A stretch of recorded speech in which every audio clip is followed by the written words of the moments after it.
So I've had some people asking me what method I'm using to paint these Killa Kans.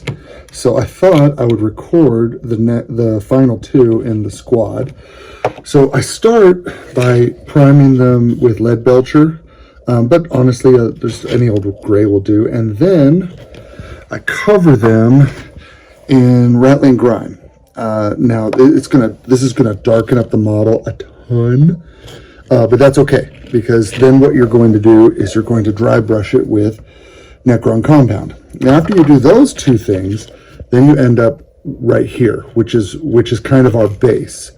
It does not take long to do. It's maybe 3-4 minutes for each of these. But you do have to wait a long time in between the steps. So it's great. It's best to do it while you're doing something else. You know, you put on the rattling grime, set it aside, and work on something else, because you really do need to let the rattling grime sit for a few hours to be totally dry before you put the Necron compound on. Okay, so we're going to use one of my favorite metallics here, weapons bronze. Any bright gold will do. What I used to do is I used to put the bronze on first and then do all the washing and stuff and the dry brushing. But what I found was I just had to put the weapons bronze right back on again, because the dry brushing and the inking just kind of washed it all out. So what I do now is I put this step on the end, and it's a lot quicker. The only problem is you want to be careful not to make any mistakes. And what we're doing is we're just picking out a few little details here and there. Nothing, we don't want to cover it. We don't want to all be in gold everywhere. We just want enough visual interest that we feel like we're not just looking at a black and white photo anymore. So what I'm going to do is I'm going to go around the model, and I'm just kind of looking for little details. Little details like this little square here are really good because they're very easy to do. Just like that. That's all you got to do. And because we've already done the washing and the dry brushing, we don't have to redo it. So this is, I guess you could call this my quicker version than the way I was doing it when the project started. And then where I've put chips in it, I avoid the chips so that even on the bronze areas, the color still, the silver still shows through where it's chipped. Actually, you know what? I just realized there's an even quicker way to do this. Hang on. I'm just going to use a magic snap. There. Oh, that's so much easier. If anyone who has a YouTube channel, you can always paint by snapping, and I highly recommend it. It's way easier. Now, I want these missiles. I put a couple little gold bits in there, but there's just a lot of sameness there. So that's why I like to have a backup metal color. We're going to put on some bronze here. Now, I know they're both called bronze, but really this is a gold and this is a bronze. So just, you know, go by what it looks like, not necessarily what it's called. Actually, what am I doing? I got a YouTube channel. There we go. Much better. Now is when the magic happens. Because now what we're going to do is we're going to take our armor color, which is the blue, and we're going to start splotching it on. And this is way easier than it looks and very satisfying. All you have to do is avoid the edges, avoid the damage. What you don't want is you don't want it to be blobbies. And of course, paint really likes to form little droplets and circles. And so what you're doing is you're always pulling it in various directions so that you don't end up, because here's what you don't want. You don't want that, right? Because that just looks like a drop of paint. What you want is little squiggles and stuff. You want this to look like it's worn away organically and not just painted on by hand, even though it is actually painted on by hand. And what you're going to do is you're just going to go around the whole thing, and you're going to leave a lot of the silver because that is where the paint has worn away. Now, some areas when you're painting on the armor color are going to be really easy because they're big and they're open, and there's a lot of room to maneuver the brush around, and they just end up kind of being effortless like that. But then you have other areas like this one, this top part here, where you've got a little bullet hole there that you've got to avoid. You've got a limited space. And so for there, what you're going to do is you're just going to really just kind of do a lot of brush control and just go around. As long as you avoid getting it in the joints where one area meets another, as long as you leave that little band of silver, it makes it so much easier in the long run. And then sometimes you're going to come across a point where there just isn't enough room to get the brush in where you need. You're like, there's no way I can get the brush in here without getting paint all over the place. So what do? You skip it. You move on. Let's just leave it base silver. One of the things that makes this paint style quick, at least for me, is that you don't have to do a lot of touch up, right? If you make a mistake most of the time, honestly, you just leave the mistake in. Sometimes, you'll go in and fix it, and you'll be like, oh, I really don't like that, and then you'll touch it up and stuff. But a lot of the time, you're just like, oh, that you just justify it in your mind. You're like, oh, that grot who was painting it made a mistake, and he got the paint where it wasn't supposed to be, and that's okay. And some of that is cope.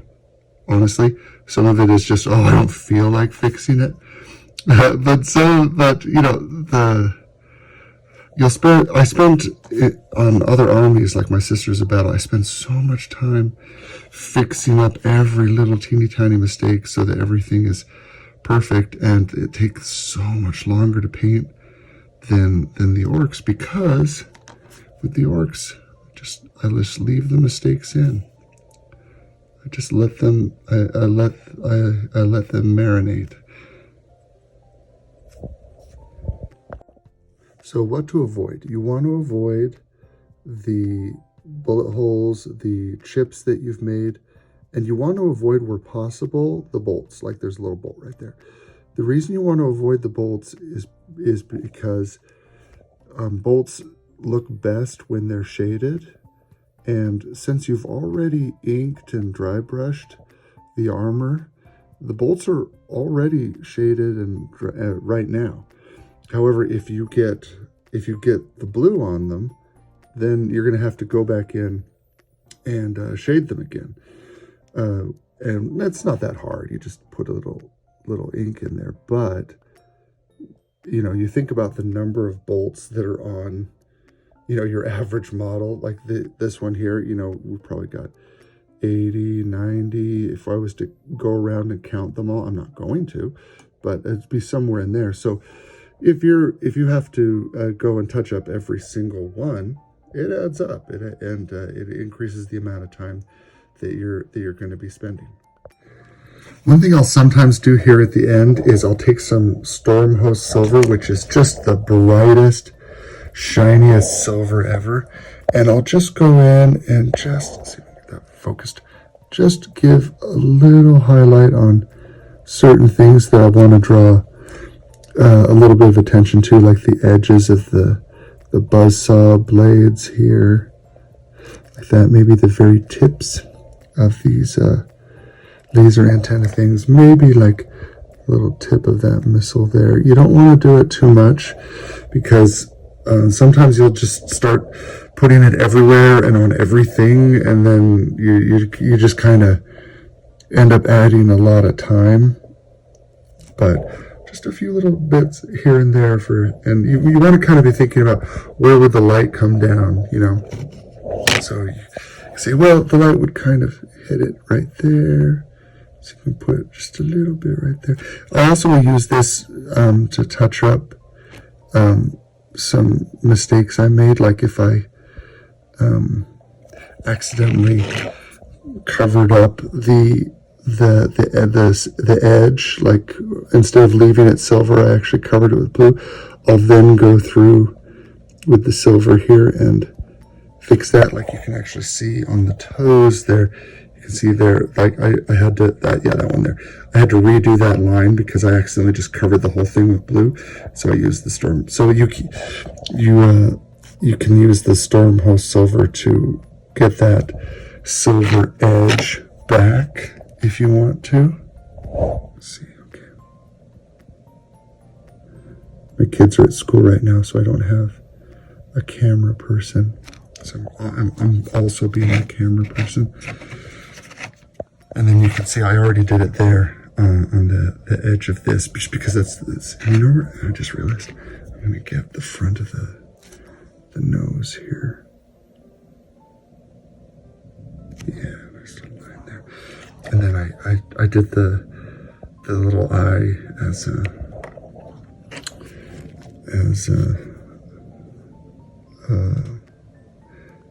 reflective glass bead gem. I don't know, whatever you want to call it. Oh yeah, you know what? Maybe the edges of these fins, just so they stand out a little more.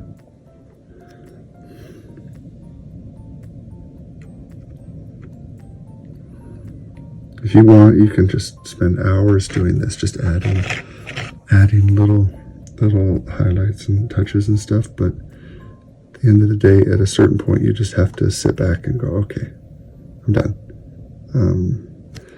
I've heard it said, and it's true, no art project is ever done. You just run out of time. And there's some truth to that. Because there's always a little more you could do. There's always a little more you can add. But at a certain point, you do have to say, this is good enough. I would say if you're going to spend some time adding in little details and stuff, you want to be mindful of what people are going to see. Like if you look underneath here, I've spent very, very little time on the underside here. I didn't even paint the blue on those things because no one's ever going to see that. You always look at models like this, right? And yes, and if you're doing like a competition, people are going to pick them up and look at them and stuff. But you want to be mindful of the fact that most of the time, this is the angle people are going to see. So like adding in a little shine right here is something that people are going to notice.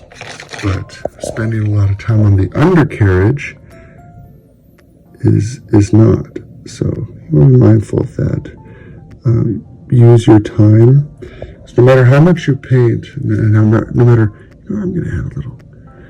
See, now I'm breaking my own rule because I just said don't spend too much time, and then here I am adding in a lot of things. So you can see in addition to my many other qualities, I'm also a hypocrite.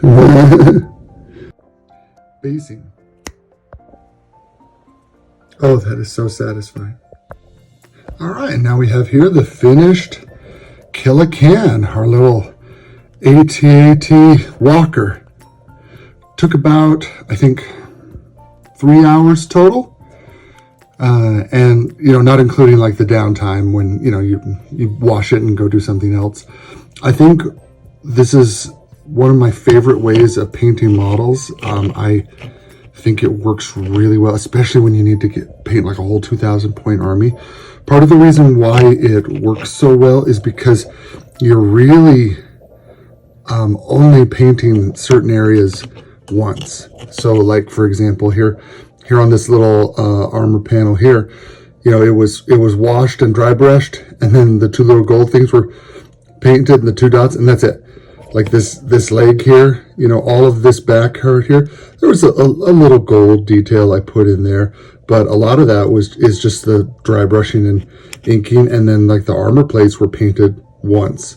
The little gold thing there, painted once. And so I think that not having to repaint over and over the same areas lots of different times, not doing lots of layers, is really good.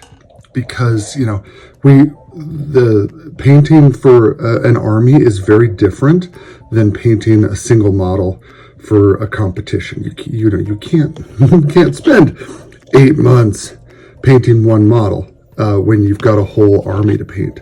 So I'm really happy with this. I think it's really cool. Thank you for coming with me on this journey, and I'll talk to you guys later.